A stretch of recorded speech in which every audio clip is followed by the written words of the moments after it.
Okay, thank you. So I'll be talking about swept source OCT, which are the applications for the anterior segment surgeon. So the ASOCT systems have evolved over time, gone from the time domain, which had a greater penetration and depth of imaging, but a much lower axial resolution.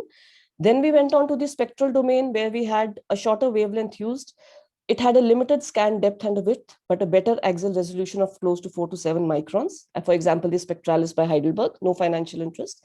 And then came another OCT, which combines the advantage of both the previous ones, so that it uses a swept source laser, but a longer wavelength. For example, the Cassia 2 by Tomy.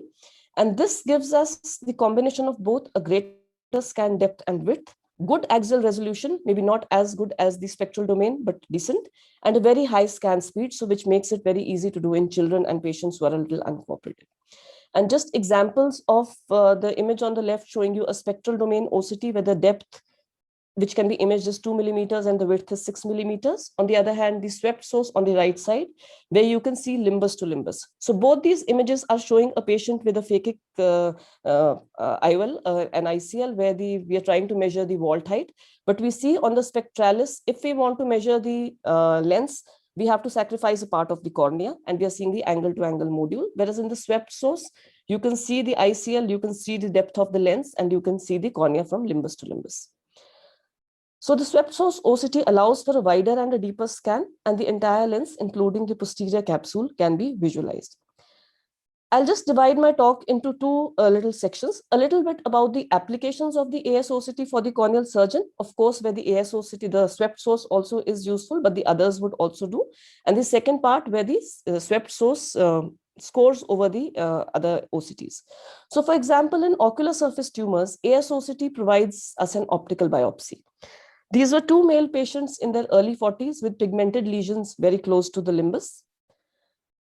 The ASOCT of the image on the top shows us that the basal epithelium and the Bowmans are not parallel to each other. So the lesion appears to be arising subepithelially, and it seems to be pushing the epithelium up. On histopathology, it came out to be a melanoma, and melanomas have been described to be arising subepithelially, not from the epithelium. On the other hand, the picture at the bottom, we have a lesion which seems to be sitting on top of the Bowman's layer. The basal epithelium and the Bowman's layer are parallel to each other, and this was a pigmented OSSN. Not to say that an OCT can completely give us any histopathological diagnosis is always mandated, and OCTs are most useful only for OSSN, but of course they do give us a clue as to which layer it is arising from, and some clue as to how to go about it further. ASOCT can also be useful in monitoring the resolution of a lesion. For example, another patient of OSSN, we had significant resolution after 3 cycles of mitomycin C, as can be seen by the yellow arrows, but some hyperreflectivity and abnormal thickness persisted. And so this patient was given topical interferon for an additional 2 months, after which the epithelium had returned completely to normal. The other is the surgical planning of the corneal pathologies. For example, this is an 11-year-old boy with granule dystrophy. We see that the majority of the lesions are within the anterior 200 microns. So an ALTK was done using a 250 micron head. And we can see that on the first postoperative day, a few deeper opacities which were in the periphery can still be seen, but most of the interface is clear. Similarly, this is a 20-year-old girl with advanced keratoconus and some scarring. So you want to know whether the scarring is involving the Descemet's membrane, and the ASOCT clearly tells you, the picture at the bottom, that there was no scarring, and one could safely go ahead with the DALC. And also, it also gives you the thickness of the cornea at the thinnest point. In this case, a big bubble couldn't be achieved, and we did a pre-descemetic DALC, and so it also helps you to evaluate the interface. Apart from this, the list in which the ASOCT can be used, the indications are innumerable to determine the depth of PTK, the demarcation line, evaluation of LASIK flaps, and of course, endothelial keratoplasties, which in itself is a separate topic where to see the attachment or the detachment of the graft. So coming to the swept source OCT in particular, what's the added advantage of a swept source OCT?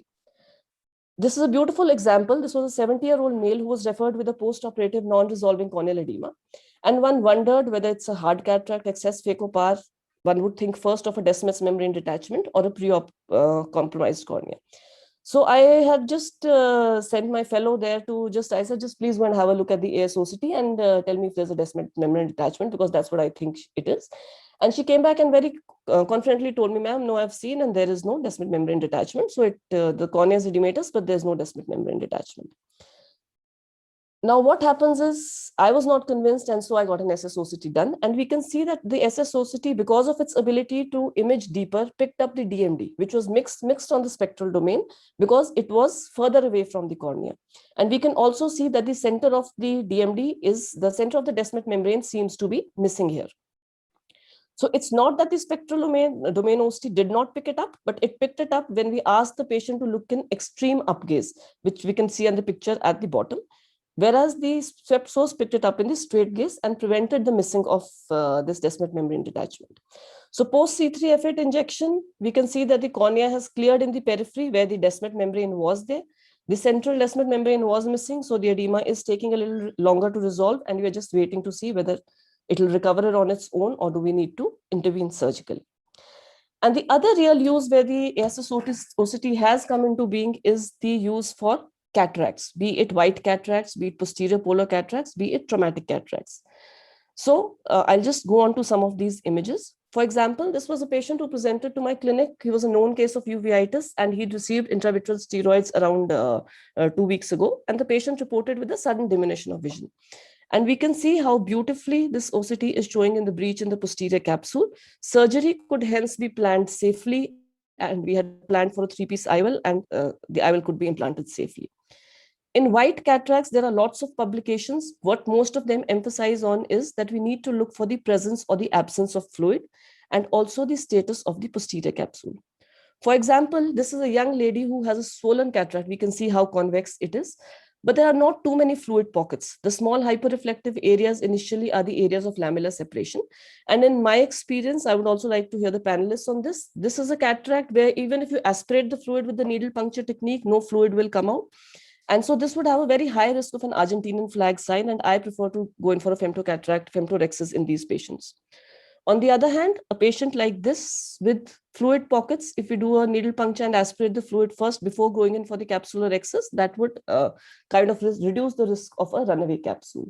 And another kind of white cataract, you see there's no fluid, the posterior capsule is absolutely intact and the nucleus is dense, so we can go ahead with surgery. And the last of my slides, phakic IOLs, the vault height can be seen with SSOCT as well as the other OCTs, where the SSOCT scores over is that it now gives us some prediction formulae for the calculation of the phakic IOLs, although these need to be standardized. But we need to be aware that these prediction formulae are there and these can be used or correlated with our manual markings. The list is unending. Another interesting case of a contact lens fit where scleral contact lenses can be seen. So to conclude, SSOCT provides a greater depth of penetration and a larger field of view. And if available, it should become a part of the routine workup for white cataracts, traumatic cataracts, and posterior polar cataracts in particular. Thank you very much.